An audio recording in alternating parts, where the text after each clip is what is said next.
In the 14th chapter of the Satyarth Prakash, the author establishes a specific intent for his critique of Islamic source material. He states that his analysis relies on verified Arabic translations and is motivated by a desire for human progress through the determination of truth, rather than personal or sectarian malice. His audit functions on three specific requirements. First, any theological claim must align with scientific reality, or vidya. Second, it must respect the eternal, uncreated nature of the soul.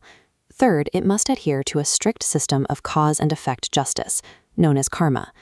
The objective is to test every theological claim against these benchmarks, examining whether the narrative survives the scrutiny of universal natural law.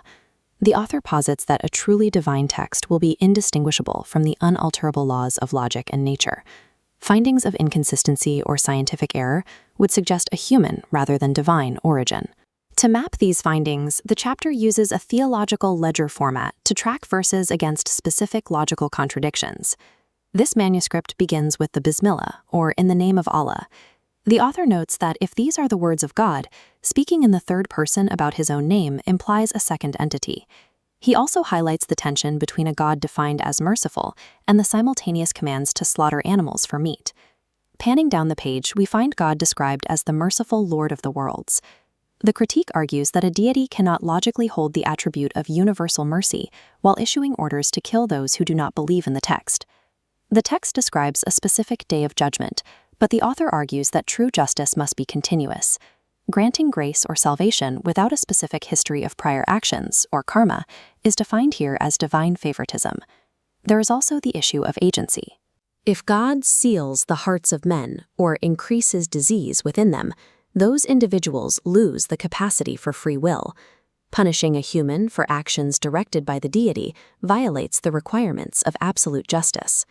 Verses 25 and 45 suggest God gives morality and mercy to whomever he chooses. The author argues this arbitrary distribution removes the incentive for moral action and breaks the law of cause and effect. In item 127, the text describes God sitting on a throne, or Arsh, and using angels as messengers to relay information. A deity restricted to a physical throne or dependent on messengers cannot be omnipresent or omniscient. These physical limitations characterize a localized being, not a universal creator. The account of Adam and Satan presents further contradictions. The author views God teaching names to Adam as a performative display, and notes that Satan's successful defiance suggests God lacks the power to enforce his own commands or foresee the rebellion. By granting Satan a respite to mislead humanity until the day of resurrection, God becomes the enabler of the very evil he ostensibly opposes. In verse 26, the text shows God expressing concern that believers might be misled.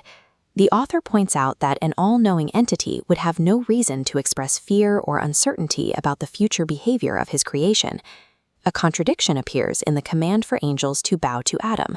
If Adam contains the spirit of God, he is part of the divine. If he is merely human, the command to bow constitutes an order to commit idolatry.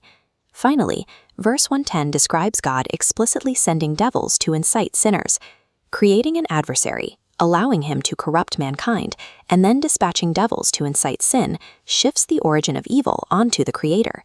This makes the deity the primary cause of the sins he later punishes. Scientific reality requires three causes for any object to exist: a maker, the raw material, and the instruments used. The author rejects the concept of kun fayakun, or creation from nothing, as it ignores the necessity of pre-existing material, or prakriti. The text describes the sky as a physical roof that can be torn, and assumes the clouds alone produce water, ignoring the cyclical evaporation of water from the earth. Items 42 and 43 claim God brings the sun from the east, a statement that relies on a stationary earth and a moving sun, contradicting the mechanics of planetary rotation. Biological errors are also noted, specifically regarding the movement of animals and the claim that all living things are created solely from water. The author evaluates reported miracles, striking a rock to produce 12 springs, humans turning into monkeys, or a staff becoming a snake, as violations of the unalterable laws of physics and biology. These accounts, alongside stories of camels emerging from rocks or the dead being revived by clouds, are identified as myths accepted by primitive societies to manage the uneducated. Because divine law must be consistent with the scientific laws of the universe, the author concludes that a text featuring magical physics is a human construction. Since the author defines the soul as an eternal, non-material entity, he argues that true liberation must be a state of spiritual freedom. He contrasts this with Bahisht, or paradise, which the text depicts as a material place filled with rivers, fruits, and eternal wives. This material depiction creates a physical paradox. Physical enjoyment requires a physical body, and any physical body is subject to the natural laws of birth, decay, and death. Logic dictates that a finite amount of action, karma, performed in a single lifetime cannot yield an infinite result. An eternal heaven or hell from a limited human life breaks the law of proportional justice. The author also points out the contradiction in claims that heaven lasts as long as the earth, while simultaneously stating the earth will be destroyed. Adornments like bracelets and green garments in heaven mirror earthly vices. The author argues that an eternity of sensual pleasure would eventually lead to the same suffering found in material life. The eschatology is further critiqued for its anthropomorphic imagery, depicting God as physically dragging humans into hell and remaining idle between creations. By framing the afterlife as a continuation of physical and sensual gratification, the text reduces the concept of liberation to earthly materialism. The author disputes the Quran's claim to divine uniqueness, citing the fact that humans, such as Malvi Faizi, were able to compose similar texts. He suggests the claim of revelation was a strategy to elevate specific human writings. He questions why a new book was needed if the message given to Moses was sufficient, and highlights the absurdity of God asking for a loan. He argues that allowing broken oaths and blanket forgiveness encourages a society without fear of justice. The deity described in these verses acts as a participant in tribal warfare, aiding in bloodshed and the distribution of war booty, which the author equates to divine endorsement of banditry. The requirement to face the Kaaba in Mecca is identified as a form of physical directional worship.